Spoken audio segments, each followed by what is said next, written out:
X5-2 and X6-2 VCAP. How to replace a hard disk.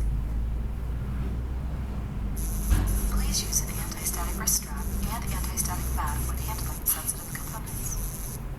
Prepare the server for service. Confirm the storage drive failure and its location.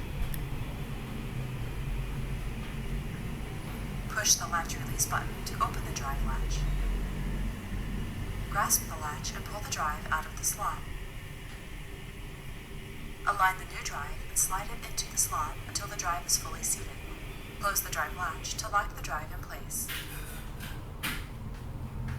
Return the server to operation. Thank you to Mike Mazzucato for his contribution to this video.